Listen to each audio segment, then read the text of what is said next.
हरे राम भक्तजनों। आज हम ज्येष्ठ मास महात्म्य का 17वां अध्याय श्रवण करेंगे। इसका नाम है एकादशी व्रत वर्णन महात्म्य। स्कंद जी कहने लगे कि हे ऋषियों, श्री व्यास जी राजा युधिष्ठिर से कहते हैं कि हे नृपश्रेष्ठ, ज्येष्ठ मास के शुक्ल पक्ष में एकादशी का व्रत होता है। उस दिन मनुष्य निर्जल उपवास कर शर्करा सहित जल से पूर्ण घट का दान करते हैं। दान श्रेष्ठ ब्राह्मण को देने वाला विष्णु लोक में जाकर आनंद करता है। युधिष्ठिर वेदव्यास जी से बोले कि हे द्वापायन, मैंने मानव धर्म और वैदिक धर्म को सुना है, अब आप कृपा करिए और वैष्णव धर्म को कहिए। व्यास जी कहने लगे कि हे राजन, आपने मानव धर्म और वैष्णव धर्म को सुना है, वह सब कलयुग में अशक्य, शक्ति से असाध्य हैं। इसीलिए सुख से करने योग्य थोड़ा खर्च, अल्प क्लेश महान फलदायक हैं तथा समस्त पुराणों का जो सारभूत है वह मैं तुमसे कहना चाहता हूँ। हे राजन, दोनों पक्ष की एकादशियों को भोजन नहीं करना चाहिए। जो प्राणी एकादशी को भोजन नहीं करता वह नरक में नहीं जाता। व्यास जी के वचनों को सुनकर भीमसेन कांप कर तथा भयभीत होकर बोला कि हे पितामह, मैं असमर्थ हूँ, इस उपवास के विषय में क्या करूँ? महाफलदायक एक ही व्रत मुझसे कहिए। सब एकादशियों का व्रत मैं नहीं कर सकता। व्यास जी बोले कि हे भीमसेन, वृष या मिथुन के सूर्य होने पर ज्येष्ठ मास की शुक्ल पक्ष की जो एकादशी होती है, उस दिन प्रयत्न पूर्वक जल रहित उपवास करना चाहिए। स्नान और आचमन के जल को छोड़कर विद्वान पुरुष अन्य जल का ग्रहण न करे, अन्यथा जल का ग्रहण करने से व्रत भंग हो जाता है।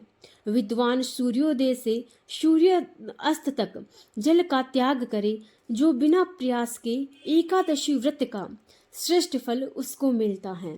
फिर द्वादशी को प्रातःकाल स्नान करे और ब्राह्मणों को विधि पूर्वक जल और शूरण का दान दे। इस प्रकार जितेंद्रिय कृतकृत्य होकर ब्राह्मणों के साथ भोजन करे। इस प्रकार व्रत करने से जो पुण्य होता है उसे मुझे जनार्दन भगवान ने कहा है।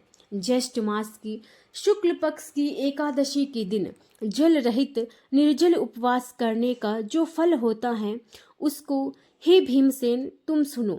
समस्त दान देने से जो पुण्य, सब तीर्थों में स्नान करने से जो पुण्य, समस्त हवनादि करने से जो फल होता है, वह पुण्य ज्येष्ठ शुक्ल एकादशी के दिन उपवास करने से हो जाता है। हे वक्रोदर, वर्ष के अंत शुक्ल तथा कृष्ण पक्ष की जितनी एकादशी होती हैं वे सब उपवास करने योग्य हैं, इसमें कोई संदेह नहीं है। वे सब एकादशी धन धान्य, पुण्य और पुत्र और आरोग्य को देने वाली हैं।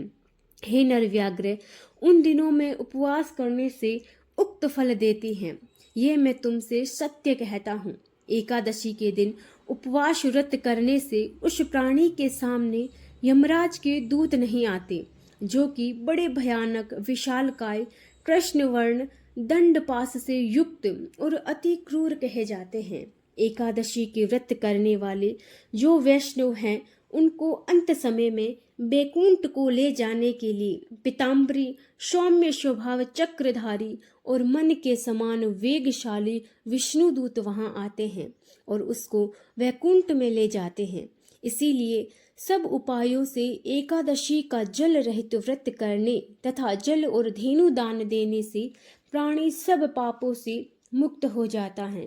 हे नृपश्रेष्ठ, ज्येष्ठ मास के शुक्ल पक्ष की एकादशी को निर्जल उपवास कर अन्न और शर्करा सहित जल पूर्ण घट का दान श्रेष्ठ ब्राह्मण को देकर प्राणी तीनों पापों से छूट जाता है और विष्णु लोक में जाकर विष्णु भगवान के समीप रहकर आनंद करता है।